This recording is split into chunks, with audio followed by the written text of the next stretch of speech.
What if the people building the most wealth are the ones who look the least rich?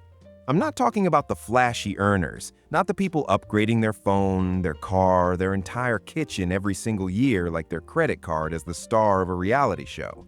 I'm talking about the people who drive 10-year-old cars, own less stuff, and somehow, quietly, keep getting richer in the background while everybody else is busy trying to look successful.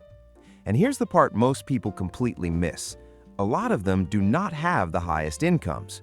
You can have two people living in the same neighborhood, earning similar money, who end up in completely different financial worlds 10 years down the line.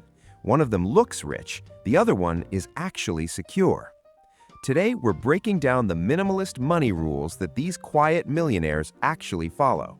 We're looking at why these habits work so well when the rest of the world is basically engineered to make you spend first and think later. And stick around, because one of the last rules we'll cover completely changes what wealth really means. Let's start with the core idea, the foundation for everything else. Minimalist millionaires understand that everything you own costs you twice. The first cost is obvious. It's what you paid for it at the register or online, the price tag. But the second cost is the one that quietly drains your money and your energy over time. It's the maintenance, the storage, the repairs, the insurance, the cleaning, the mental clutter of just managing it, and maybe the biggest cost of all, the opportunity cost of that money not being invested and growing for you. The price tag is just the entry fee. The real cost starts the moment you bring it home. Once you see money that way, you stop asking, "Can I afford this?" and you start asking, "What will this keep costing me?" That one mental shift changes almost everything. Which brings us to rule number 1. Calculate the cost per use. Before you buy anything, divide the price by how many times you'll realistically use it.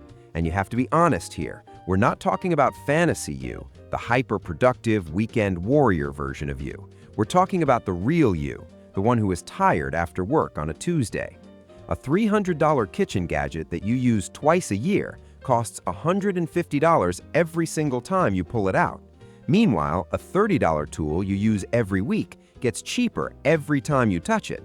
This simple math is one of the fastest ways to kill an impulse purchase, because suddenly that fun new item looks ridiculous and the boring, useful thing looks like the smarter investment.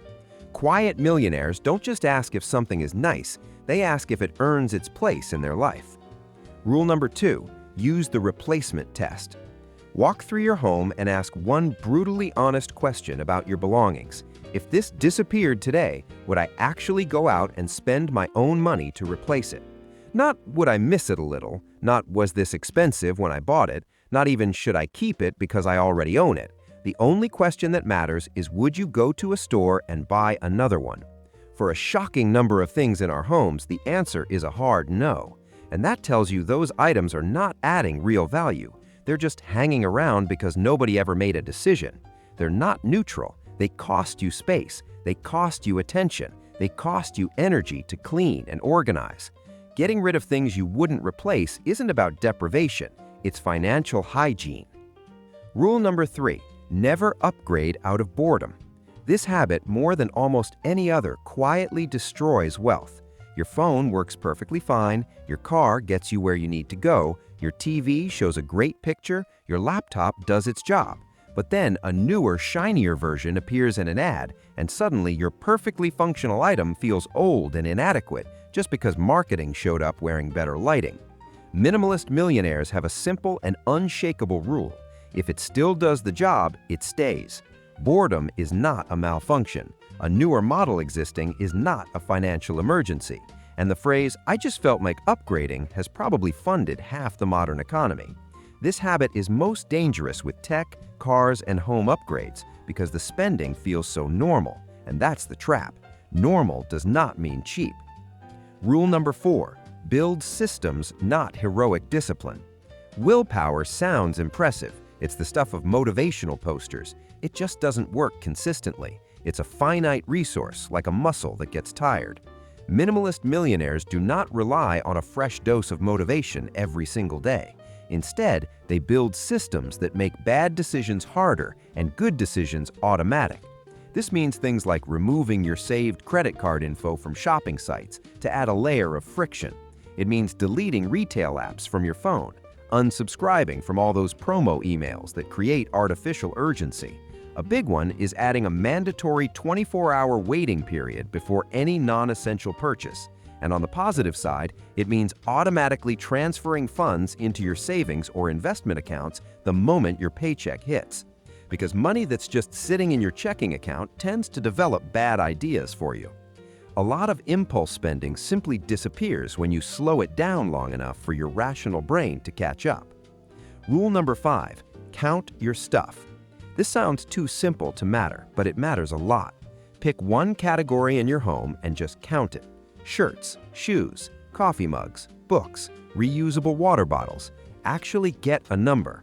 Most people don't have a few of something. They have 42 t-shirts or 68 books they haven't read, or enough reusable water bottles to hydrate a small army. And once you know the real number, the next potential purchase feels entirely different. You're no longer just buying another shirt. You're buying shirt number 49. That tiny shift in perspective creates awareness, and awareness is the enemy of automatic accumulation. This is exactly why many financially savvy minimalists set limits for categories. Once the closet rod is full, something has to leave before something new can come in. Rule number 6, rent or borrow before buying into a new identity. A lot of our most expensive purchases aren't really about the object itself, they're identity experiments. Think about it. Camping gear, home gym equipment, a fancy camera, woodworking tools, a kayak, a musical instrument. You're not just buying an object, you're buying a version of yourself who is outdoorsy or fit or creative. And sometimes that version of yourself lasts for about 2 weekends. Minimalist millionaires test the identity first. They rent the gear, they borrow the tool, they try before they buy. This does 2 critical things. First, it shows whether the interest is real or just a temporary fantasy. And second, it teaches you what you actually need before you spend way too much on the deluxe version with 10 accessories and a dream. The cheapest way to learn any new hobby is before you own the equipment for it. Rule number 7, watch the lifestyle multiplier. Big purchases almost never come alone. They have friends. You buy the boat, now you need storage, insurance, maintenance, fuel, gear, and probably a bigger vehicle capable of towing it. You buy the home gym. Now you need special flooring, storage for the weights, maybe mirrors, maybe even minor renovations. You buy the house with the pool. Congratulations! You just bought a permanent side quest involving chemicals, cleaning equipment, and inevitable repair bills. Minimalist millionaires don't just price the thing, they price the entire ecosystem that grows around the thing. And when you do that math honestly, a lot of reasonable purchases stop looking so reasonable. This also works in reverse. Get rid of one major possession, and you often eliminate a whole category of related expenses. That is where some of the biggest savings are hiding in plain sight. Rule number 8, define what enough looks like. This is the hidden trap where so many high earners get stuck. They assume that more income will automatically create more peace and security, but it won't if their lifestyle expands every time their paycheck does. That's how you get people earning great money who still feel completely broke. They never sat down and decided what enough actually looks like for them. Minimalist millionaires do this work early. They decide what kind of home is enough, what kind of car is enough, what level of comfort is enough. They define what kind of life genuinely feels good without needing to get more and more expensive every year. Then, when their income grows, they don't immediately inflate their lifestyle just because they can. They keep their baseline stable, and every dollar above that starts buying them freedom instead of just appearances. And that is the real secret. It's why income alone doesn't determine who becomes wealthy. The cycle does. So here's a challenge for you. Pick one category in your home today and count it. Just one. Then do the replacement test on 5 things you already own. Which one surprises you more, the number you counted or the thing you realized you'd never ever replace?